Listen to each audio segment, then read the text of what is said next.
Hi, my name is Jamie, and welcome to the One World, Your Story Project. We share stories from people all over the world and from all different walks of life. Because here's the thing, no matter where you are on this wild planet, and no matter what journey you have already been on, we all have our own unique story, which brings our own unique perspectives to the table. And you never know who you might inspire or completely transform simply by getting real and sharing your story. And right now, while the whole world is dealing with COVID-19, there are 7 billion people all venturing through on their own unique path. So drop in with us to hear some of these stories. And on that note, sit back, relax, and enjoy this episode of the Corona Diaries.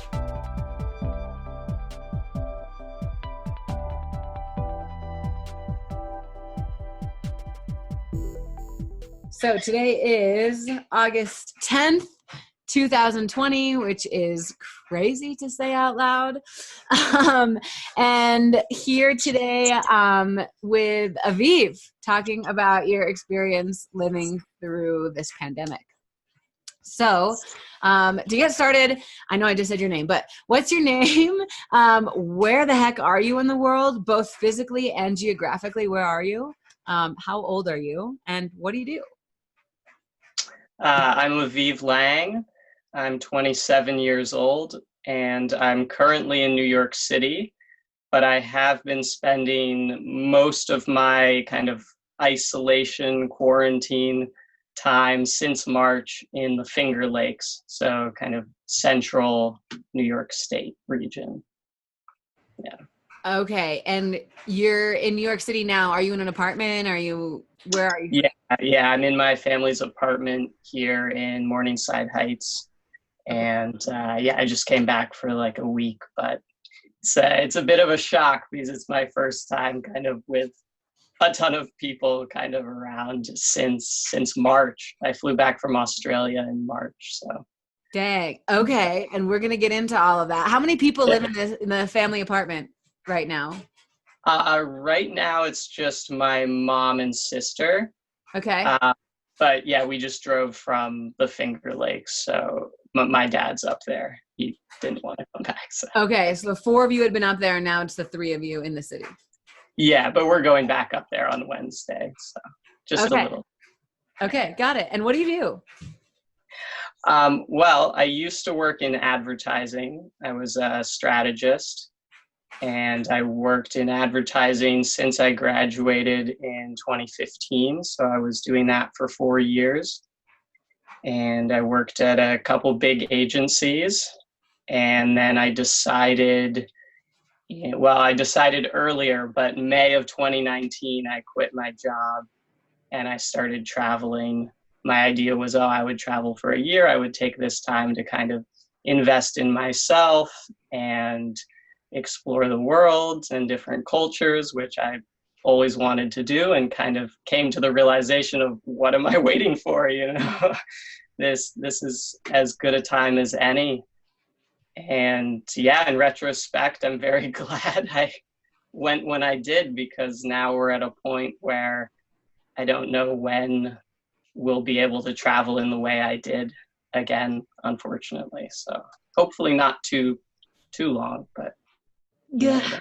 Okay, so you were working as a strategist, saved up some money, and decided, I'm going to go do this and live. You left May 2019, you said? Yes. Okay. And you got back in March? End of March, yeah. Okay, so you almost made it a year. And were you 27 when you left, or were you 26 when you left? I was 26 when I left. Yes. All right, so I had your birthday while you were traveling. Actually, that's a good story. My birthday is in March. My birthday's March. Okay. So I came back the week before my birthday. What a birthday present. Yeah, I was actually planning to. So I was in New Zealand, and my last stop was supposed to be New Zealand. So I was in Australia, and then my last stop was supposed to be New Zealand.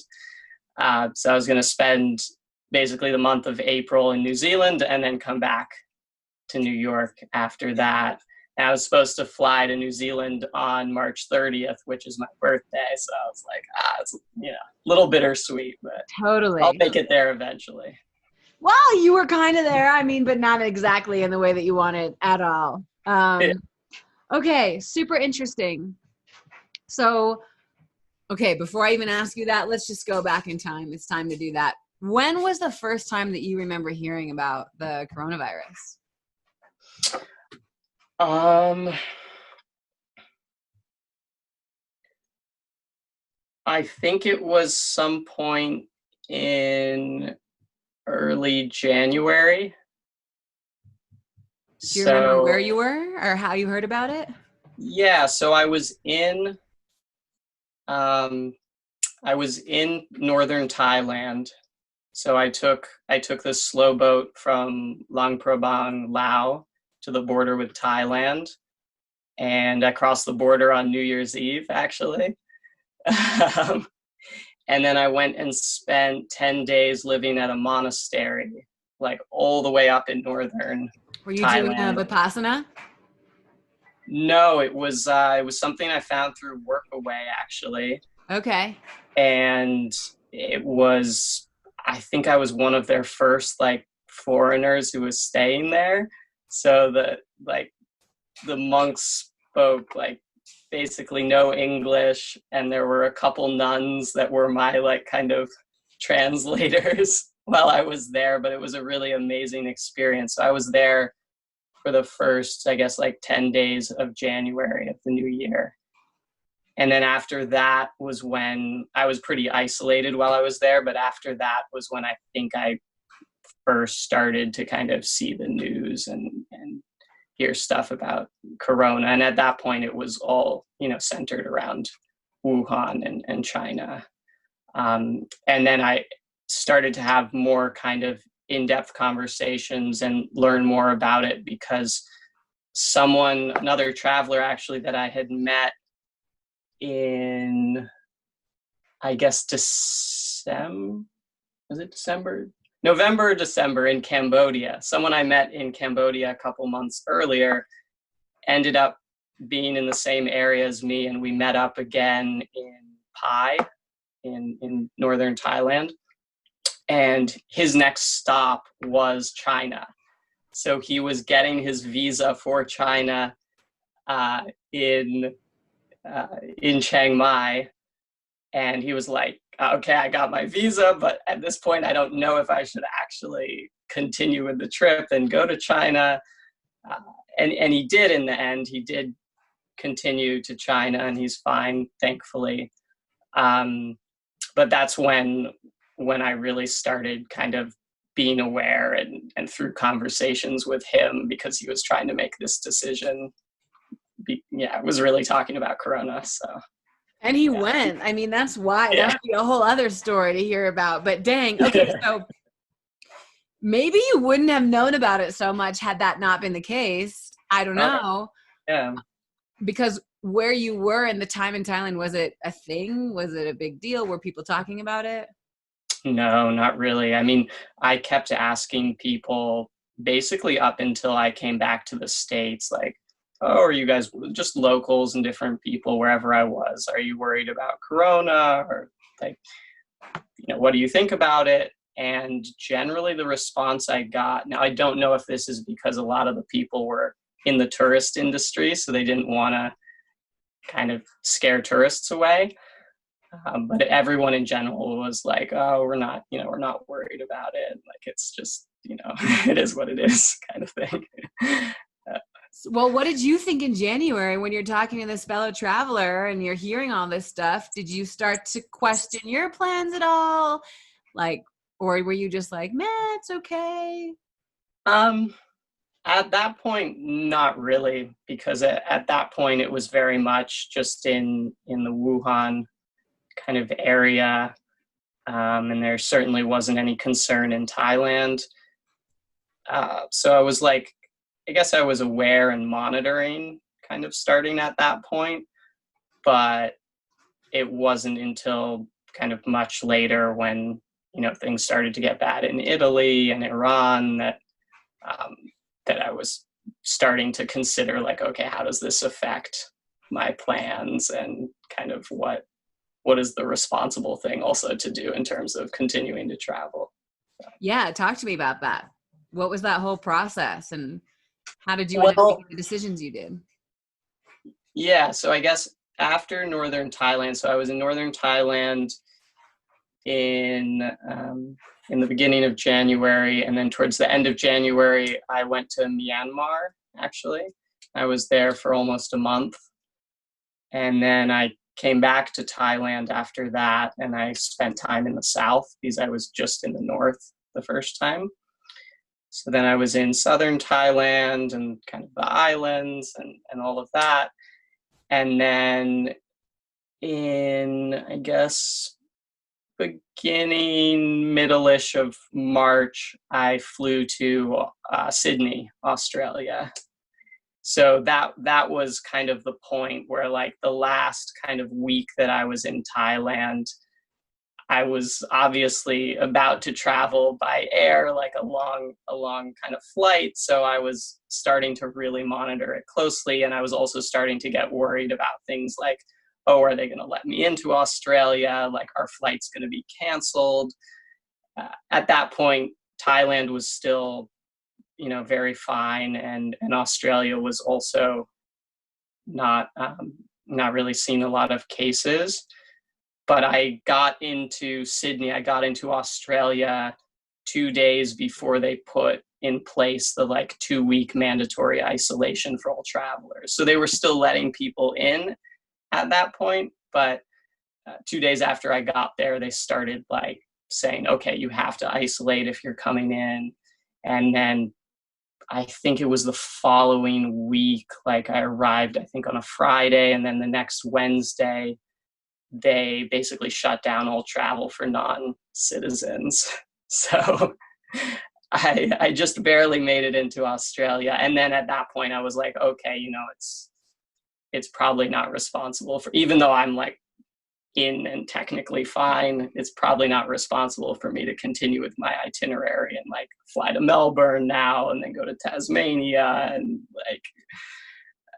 yes, and see all these people. Because I think the thing that was hard was Australia kind of felt like it was going to be a bit of a homecoming for me in a weird way, just because I had met so many people through the course of my travels who were in Australia at that time, and I was planning to meet up with them and not so much do sightseeing type stuff, but just reconnect with other travelers that I had met. So that was hard because it was basically Corona affects all kind of social interaction. And my whole reason for being there was kind of social interaction. So at that point I was like, okay, I gotta just kind of scrap it. Dang. Okay, so when you flew to Australia, was that the original date that you were going? Yeah. So Wow, that's so lucky. Yeah, I didn't book flights far in advance. So I'd only booked that flight the week or 2 weeks before. Okay. Okay. But yeah, I just happened to luck out that it was a couple days before they shut It is stuff lucky. down. I travel the same way. You don't book a flight months in advance because who knows where you're gonna go, what's gonna happen. Flexible. Maybe you want to stay somewhere. So. Okay, so you make it to Australia. By the way, what did it feel like as an American at that time? Did that ever feel different or weird? Were you talking to your family back home? Let's say that week that you were in Australia or beforehand? Yeah, I was obviously following kind of the progression in the US on my own, but it was really only that week, when I was in Australia, that I started seriously talking to my family, and I was like, okay, maybe I should come back, and kind of trying to gauge how it was going here, because at that point it was getting really bad in New York City. And that was another thing. It was it makes sense. This is a time that I want to be with my family, but it also doesn't make so much sense to go to New York, which at that time was literally like the center of Corona. So, bless you. Thank you. No, it's funny because I have a friend, well, a bunch of friends that were traveling, but my friend Jade was in Bali, and she's like, should I come back? Like, what's safer? Yeah. I don't know. I want to be by my friends and family, but am I ever actually going to be able to see them? Like, will we be together? Like, what is going to happen? So how did you end up making the decision, hey, I'm going to leave Australia? Because I know some people that actually stayed there. By the way, they're in much better shape right now I than we know. are. I think part of it was just the time, like the point in my travels also. Like, I think if it had been earlier in my travels, I would have been more inclined to like, okay, you know, maybe I'll hunker down, get an Airbnb. True. You only had a month left anyway. Or yeah. a month and a half, whatever it was. And I think the kind of not knowing how long, you know, we still don't know how long this is going to play out was very hard, because I was like, oh, if I know for sure, okay, I'm just going to have to like spend a month, 2 months in Australia. Great place to be, you know. I can just, I don't know, get a van and just road trip by myself. But I think not knowing, and also seeing that like flights were just starting to get canceled, like just left and right, just not knowing if I would like be able to get a flight if I waited even another week in Australia was really hard. And that was, which you wouldn't have, by the way. They shut everything down. Yeah, I got one of the last ones through Hawaiian Airlines, actually. Yeah, because all of the main airlines, they were just canceling everything. And what was it like to fly at that time, to come back to the US? And it was weird because I went to the airport in Sydney, and yeah, there were maybe like a handful of flights leaving. Like, that's a big airport. And then I think the weirder thing was, at that point, I think it was like the 24th of March or something. I flew from Sydney to Honolulu, and then Honolulu to JFK, New York City. And I wasn't screened like at all, which was the concerning thing, because I was kind of worried for the opposite, because it was a few days earlier that there were all those photos of JFK with people like packed into the hallway waiting for like 6 hours to get through like immigration and security. So I was like, that seems like the worst situation. You're stuck in like an enclosed space with people who have come from all over the world. Yeah, so I was thankful that it was kind of a very smooth and seamless travel process, but it was also kind of concerning that like I wasn't screened at all. I mean, I was kind of concerning. I mean, I talked to this woman who literally flew to LA, I want to say February, I can't remember, from Shanghai. Mm-hmm. And the only question that she was asked is, well, do you have a fever? And were you in Wuhan? That was it. No screening. So she comes in and it's like, and we wonder, like, I mean, I don't think anyone's wondering anymore, like why things are the way, but yeah, that's concerning for 1,000 reasons. She's like, I don't want to be packed like sardines, because that's clearly uncomfortable, and yet you should be doing more than this. Like, what is going on? And by the way, well, you were in Australia, so maybe it was less of a culture shock because they're more aligned, I guess, with US culture, if you will, compared to like Thailand, for example. Yeah. Or Myanmar. But not only are you coming back to the United States after being away for almost a year, you're coming back at a crazy time. I mean, what was that like? Well, I basically went straight into isolation. So my dad picked me up at JFK, and then we drove straight to our place in the Finger Lakes. Were you wearing a mask, by the way, when he picked you up? Was he wearing a mask?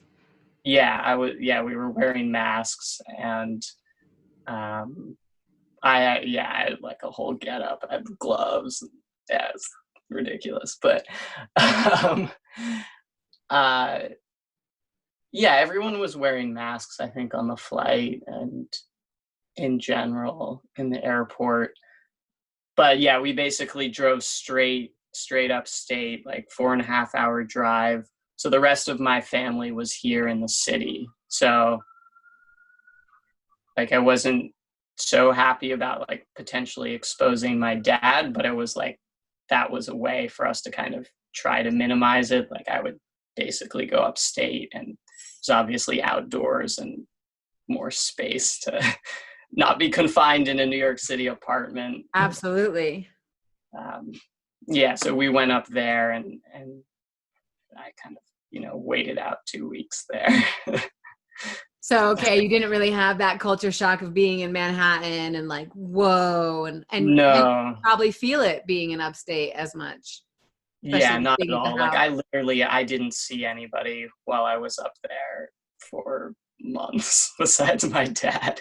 I came back in April actually for a few days with him to New York, and that was the first time that I felt kind of like how much the city had changed. Like that was still like full on like the worst of the first wave. And um you just heard sirens nonstop, and at 7 o'clock every day, everyone opened their windows and was like cheering for the you know nurses and doctors and essential workers. And like a neighbor across the streets like playing the trumpet and stuff. So you felt at that point, I felt how much the city had changed, but you also felt like kind of the communal support of the neighborhood, the community, kind of in this Absolutely. together, in isolation, but the kind of connectedness of the city, at least. Like upstate, Separate yet you don't together. see anybody. It's very different. I think New York, of all the cities in the US, because like in Denver, we did that at 8 p.m., but there was something about New York doing it that like, because I interviewed a bunch of people from New York, and it was like, we're all here, New York proud, like, and it was the epicenter. Like, I don't know. I think that was so many people's saving grace was that 7 a.m. all come, or 7 p.m. all come together and do that. I mean, you're in Yeah. the city now. Fast forward. And I mean, Jesus, how slow did March and April feel? And then all of a sudden, bam, here we are in the middle of August. Like, how did that happen? I don't know. And you're now in New York City. Yeah. Yeah, it does feel very different now. I mean, partially, I guess, because it's warmer weather, so people just can't stay inside, I think, anymore. But people are out and about, and it feels more like a state of a new norm. Like there are new procedures, and people are used to that, but people are finding kind of their routines again, and kind of a new way of life within, people wearing masks, people, waiting their turn to go into the grocery stores, and waiting in line in kind of spaced out 6 feet kind of sections, everyone dining outside. So it feels much more like people just have adjusted and are just trying to kind of balance this kind of new precautions, but also the need to see people, to have some sense of normalcy, just it's yeah, it's obviously we're in a global pandemic, but it's also like not healthy to be in isolation for so long, like mentally. So I very much feel being back here, like that balance of people just finding this kind of new norm for themselves. What about you? For me, What's For your me, new normal? I mean, are you working? Are you seeing people? Like, what does your life look like today as of August 10th, 2020? yeah, so I'm still finding it for myself. I think it's good to be back, just to be able to see some friends, like distanced, just like meeting in the park. I saw some people yesterday, and it was like the first time that I've seen, besides like a couple people that I saw upstate. It's the first time I've like seriously like seen people and hung out for an extended period of time. So that felt like really, really good. I was feeling very kind of out of balance in terms of, making the most of things and working on my own kind of projects and writing a lot, which has been good. But I think after the first couple months of isolation, I was like, okay, need something else. I need to mix things up a little bit, because You this can go is crazy. really tough. Yeah, yeah. And I wasn't totally by myself. I was with my family, so What has that been like? I mean, when was the last time y'all lived together like that? And for this long of a time, what's it been like? um, it's it's been pretty good. I'm very close to my family, so it's, especially in the beginning, it was very nice because I hadn't seen them in a while. Um, so that went quite well, and has been going pretty smoothly. But I think it's the, like 3-4 months later, not having kind of the balance of your own space and being able to like see friends and socialize a lot, and that starts to become more kind of stressful. Yeah. Yeah. I mean, family's amazing, don't get me wrong, but Jesus, you need your own space in life too, I think. But is it I don't know. I don't know. Yeah, Um, it's wild, and I'm grateful that you have them, because so many people don't for have sure. a support like that, especially to come back. And I mean, are you working? Have you thought about work or what you're going to do? I mean, what are your plans? Can you make Uh, plans? the tough questions. um, I I've been struggling with that a lot right now, because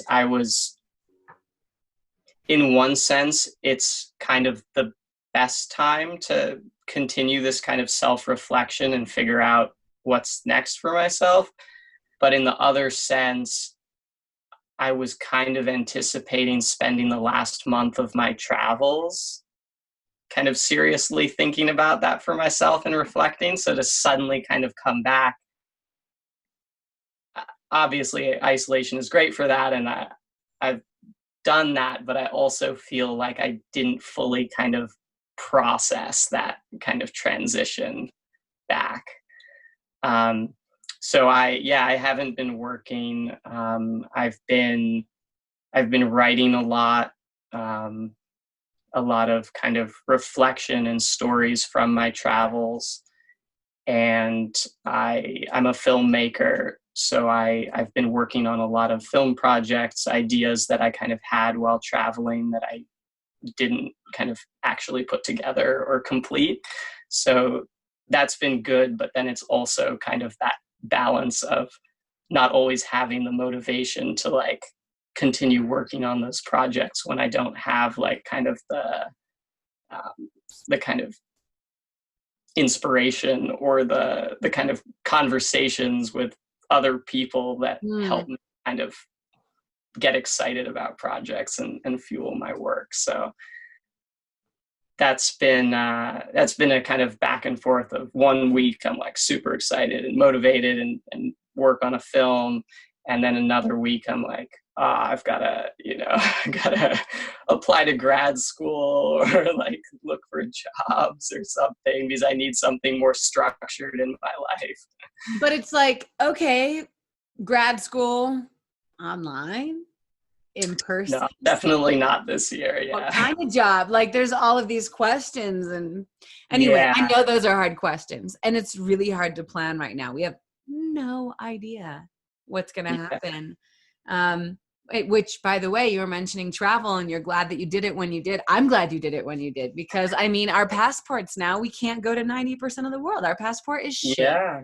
It is painstaking for me. What do you think about that? Especially, I mean, you just traveled, and I think that, correct me if I'm wrong on this assumption, but once you get a taste of it, there's no going back. You can't forget what a beautiful world it is out there and how much there is to explore. And now it's completely taken away from us. Yeah.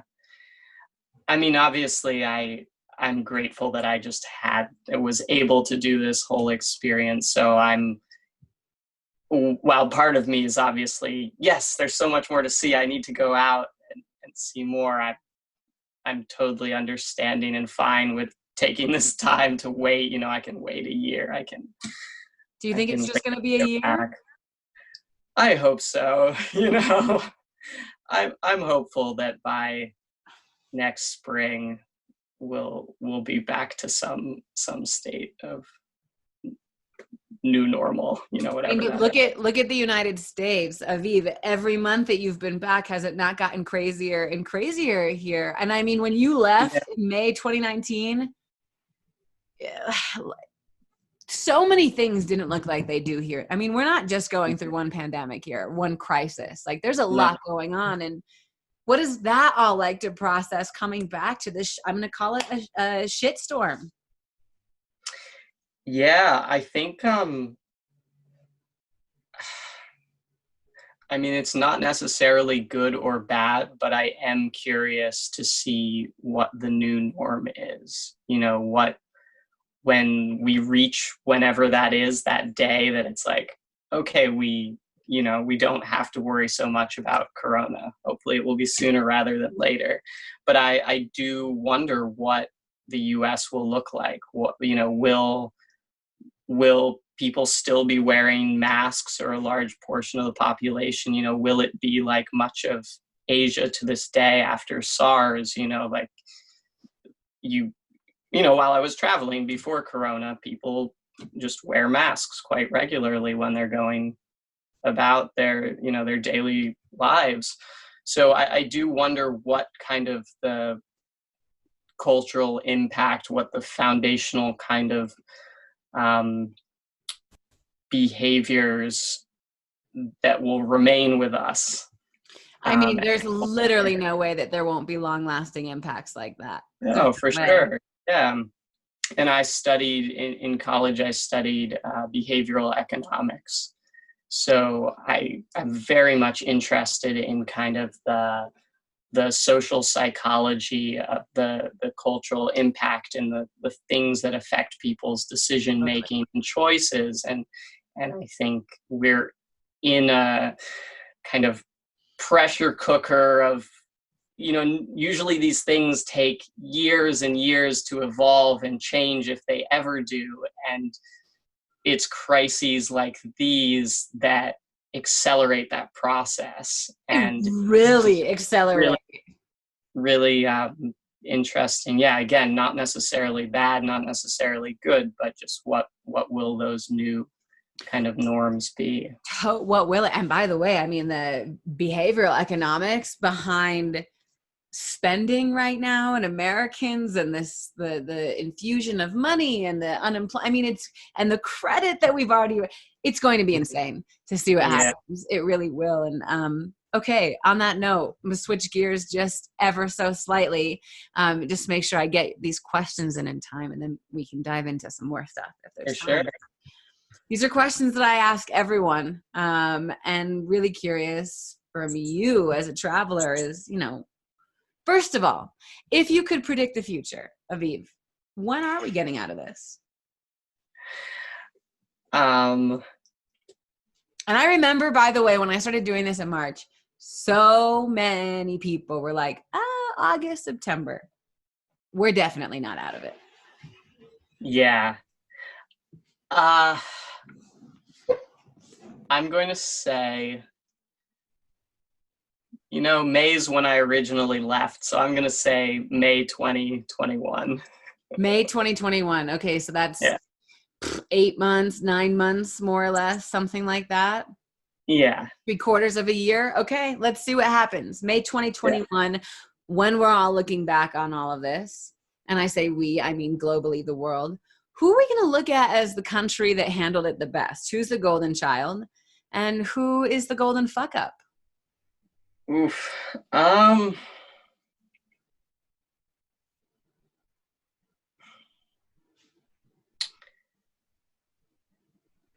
Man, that's tough. I think it's so hard because obviously so many factors go into different countries' responses. So my initial inclination is to say countries in Europe like Germany and the Netherlands and countries like that, but it's also a lot easier for countries like that because they're smaller, they're generally very wealthy countries, and they have amazing kind of healthcare infrastructure. So I guess I would still say that, but with those caveats. I guess also along those lines, kind of like South Korea, Japan, because they were pretty up there at one point, but they managed to contain things. Taiwan, that's where I started my travels in Asia, and they really kind of closed things off very quickly, contained it. And also we can't, I think what we're seeing in the US is a lot of the kind of cultural impact. Like a country like Taiwan has much more of a communal kind of sense of social responsibility that I think is why we're seeing a lot of the challenges here in the US is a lot more emphasis on the individual versus the collective. And the effects of that is that, you might be thinking about yourself, but you're endangering the community. So I think countries that already culturally have more of a sense of the communal were able to handle it better. Yeah, I mean, look at like Switzerland, for example, right? And Sweden and I don't know though, like I hear what you're saying completely and fully. And by the way, your opinion is your opinion and it's valid. And I just think like, look at the Netherlands is a little bit more socialistic, but Germany, Spain, Italy, they're not socialist countries. They definitely have different healthcare structure for sure. But in a lot of ways, it was like, okay, first world country, a lot of similarities economically to the US in a way, like the whole EU. I mean, there should have been no reason that they did so much better than the United States, I think, especially when thinking about the individualistic society, because in a lot of ways, those countries very much are, I think, in the same way as the US. However, what I think is different is that the knowledge, by the way, and those countries are so much older. They have been through some stuff before. There's some history there, but they're also more worldly. Choose to actually educate themselves about the rest of the world and not just look at themselves. Whereas I think the US, I mean, there's so many people that have, not only have they never been out of the country, they've never been out of their state or their own. Think about New York. How many people from Long Island have literally never left Long Island? And we're just like in these bubbles and have so much freedom and privilege here and take it for granted. Freedom, can't tell me what to do, blah, blah, blah. Sometimes we need a little bit of structure.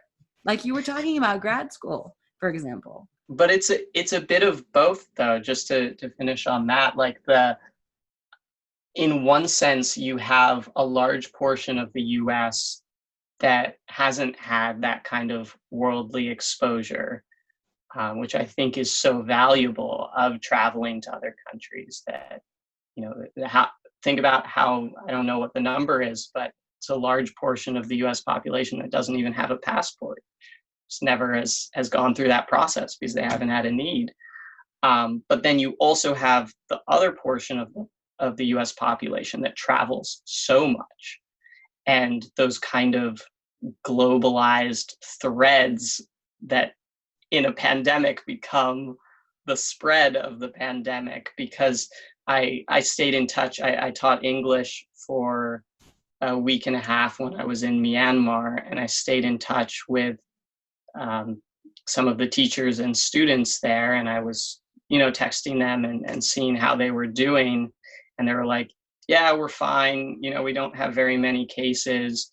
And I think it's a lot easier for some countries to just kind of shut down those kind of global connections because there maybe aren't as many to begin with. And I also think that the US's kind of emphasis on the economy over the people is one of those factors for keeping those kind of global connections open, because the concern for the economy is, which, there is some merit in the fact of when you don't have a strong social kind of support system, that it becomes a tough decision of like, do you eat, or do you expose your family to corona potentially? So it's tough. Those are crazy decisions that we're having to make right now. Yeah. Crazy decisions. And what you just said about the economy versus the human versus that's been a really big thing in the US, especially with the current political situation that we have going on. And it's just wild. It's just wild, wild, wild. Okay, so you answered the question about who's crushing it. Yeah. Who's the golden fuck up? Yes.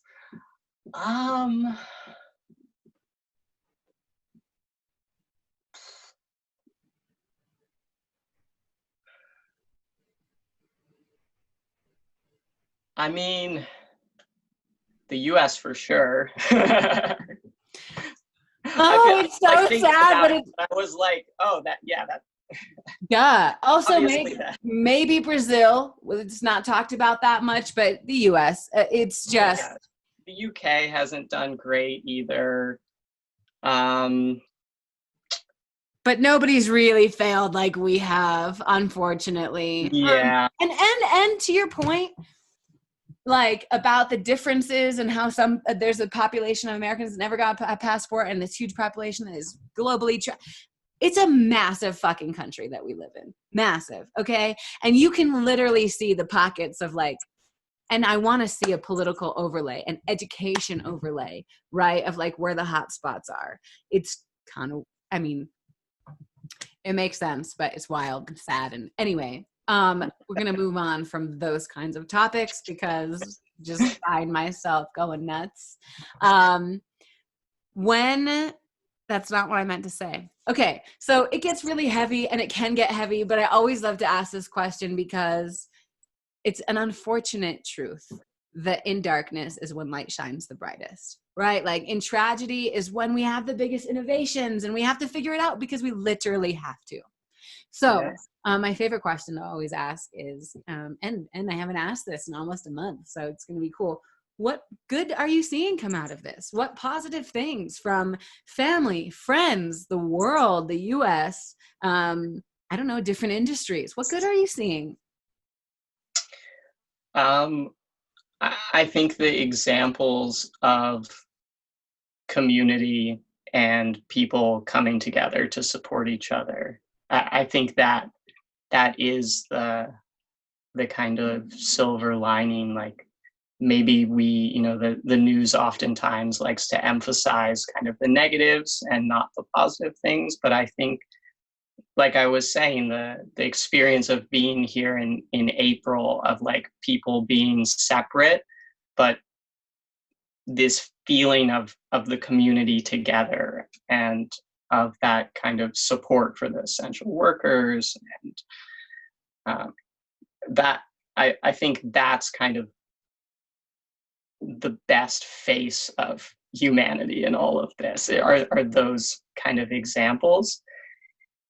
And then beyond that, I think all of the protests in the US, like all of the the Black Lives Matter protests and outrage and demand for long overdue substantive change in policing and criminal justice, that I think wouldn't have been the same without it taking place. I mean, obviously it's been ongoing, and we've had just in the last few years, other major kind of protests and kind of outcry, but this felt different because I think so many people were working from home, so they were able to participate maybe in a different way than they normally would have. And I think it was also another instance of kind of an opportunity for community and for people to come together during a time when we've been so kind of starved of that. So I like to see it as a positive thing. I guess the kind of pessimistic view of it could also be like, oh, people or some people are just doing it because of those factors. But I think it's a positive thing that in this time of stress, people took this opportunity of like, oh, I am home. Oh, Corona is affecting communities, minority, color, people of color more than white people in the US. So I think it is a factor. It is something that has kind of brought people together in support that maybe wouldn't have happened in the same way without Corona. Yeah, I mean, essentially you said the same thing for your positive, which is community and support, right? Like it's been really cool to see. I mean, at the end of the day, as humans, literally in our DNA, we need connection. We are social beings. We literally need it. And it has been so beautiful to see the ways in which people have connected. I mean, and support, right? The 7 p.m. thing in New York. That is the perfect example of that. People cooking for each other and going out of their way to do favors and connecting with family and friends they haven't talked to in years. It's been really checking in on elderly people and 100% for them. Yeah. 100%. It's beautiful. And the support of the Black community, of our brothers and sisters, the support of a lot of different communities right now actually is really incredible. And you're right. There's definitely people that are just jumping on the bandwagon to do it, but who gives a shit? The fact is they're doing it. It's supportive, and it is absolutely a good thing. And I think it's like that pressure cooker you were talking about earlier. It's not just that this has been going on and all of a sudden it's like people's mental states are just not, I mean, nobody I don't think is on fully solid ground right now. And I'm more inclined to be outraged, and it's going to be really interesting to see what happens. It ain't over. It's far from over. There's been, I think, so many blind spots uncovered for people, and you can't unlearn this stuff.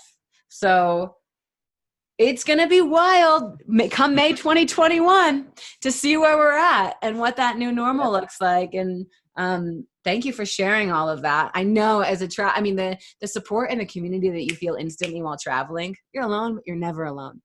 To feel that in some regard here is quite lovely. I love it. So that's really all I have for you in the last couple of minutes. Is there anything else that you would like to share on the record about your experience living through this time in history, Aviv? I think going off of the thing you just said about like the experience as a traveler, and we were also talking about, just speculation of what the new norms may be for better or worse. One thing that I really do hope doesn't change is the kind of openness to strangers and meeting new people, because I think one of the wonderful things about traveling that I'm starting to miss now is just all of the random interactions, and you just arrive in a new place and suddenly 5 minutes later, you're having some weird random conversation or learning something about someone in a place that you knew nothing about before. Meeting Harry and Kayla. Exactly, you know, just randomly meeting on a boat to a dragon boat race. Yeah, in Laos. So that kind of thing, I hope there isn't a kind of cautiousness or apprehension to kind of meeting and interacting with strangers when we are in, May 2021 and things are in a new normal. Because I think whether what I learned is, for me, it mattered much less where I was in the world, in what country, in what town, and if I was in a big city or a small rural place, but it really mattered much more like who I was with and the people. 100%. And that can happen close to home or far away. It doesn't really matter, but it does require a certain openness on all people's parts to that kind of interaction and that conversation and that space. So I hope with the just masks also as just a physical barrier to seeing body language and kind of facial expressions, and obviously social distancing, and understandably, talking to a stranger, you don't know their level of precaution during this time, so it makes sense. But I hope that's something that comes back. That's not one of the new norms that we close ourselves off to other people. I couldn't agree with you more. I meeting new people and having those chance interactions is one of my favorite things about life. And we will continue to make it happen. We're doing it literally right now. So don't worry, it's going to happen, but I'm with you. And thank you so much. That was really wonderful. Thank you. Thank you so much for listening to this episode of the One World, Your Story podcast. If you enjoyed hearing this story and you wish to hear more, make sure you subscribe to us on iTunes and YouTube, and of course, follow us on Instagram at One World, Your Story. From all of us here at the One World, Your Story podcast, we are sending you so much joy and love. Have a wonderful rest of your day.